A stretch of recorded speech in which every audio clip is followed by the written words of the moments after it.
Infiniti has taken a long time to update any model in its lineup, but wisely, they have started with the best-selling product they have, the QX60.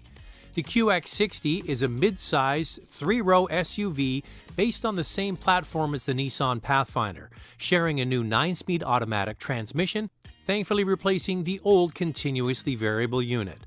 More on that in a moment. Let's get into the looks and the features.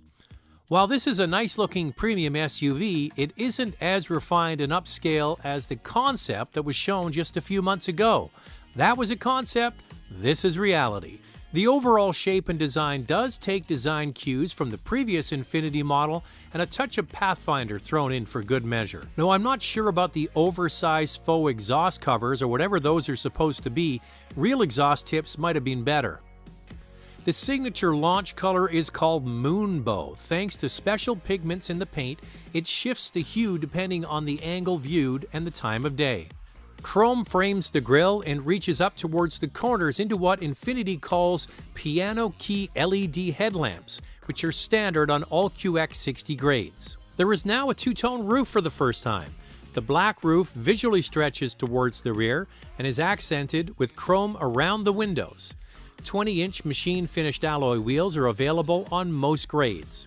The rear taillight signature echoes the piano keys found in the front LED headlamp display.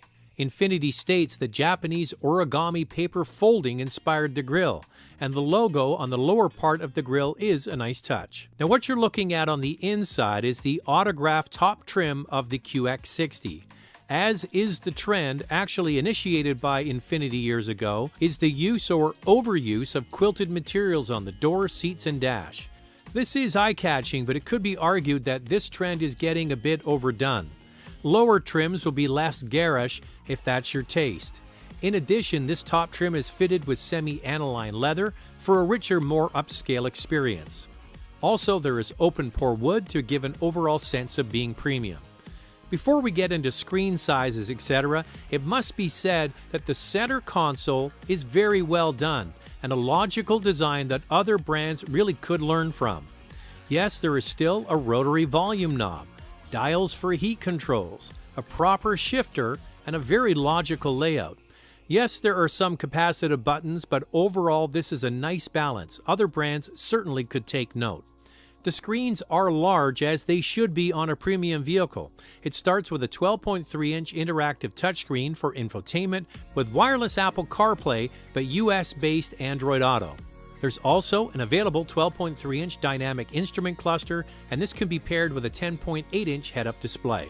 The QX60 is sold as a 6 or 7-passenger unit with a bench or second-row captain's chairs.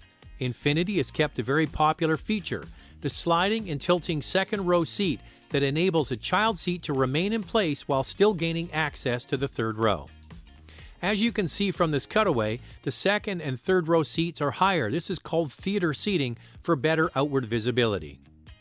Now, on to the mechanical changes. First, the 3.5-liter V6 has 295 horsepower, but that's running on premium fuel, and the towing capacity is improved to 6,000 pounds. The biggest change is the addition of a 9-speed automatic transmission, replacing the continuously variable unit and a new quick direct coupling all-wheel drive system. This setup is used by other brands and has the ability of the rear differential to disconnect when added traction isn't needed. It helps save on fuel, but it reconnects quickly for optimal all-wheel drive traction. In fact, up to 50% of the power can be sent to the rear wheels. So there it is, the production version of the QX60, the most important release for the brand so far. This has to be a hit for Infiniti. It is their biggest seller. We'll see it in dealerships before the end of 2021, and pricing will be confirmed at that time. Well, what do you think? Is this enough of an effort from Infiniti? Please leave a comment below. And also, please subscribe for more virtual car releases, and we'll see you in the next one.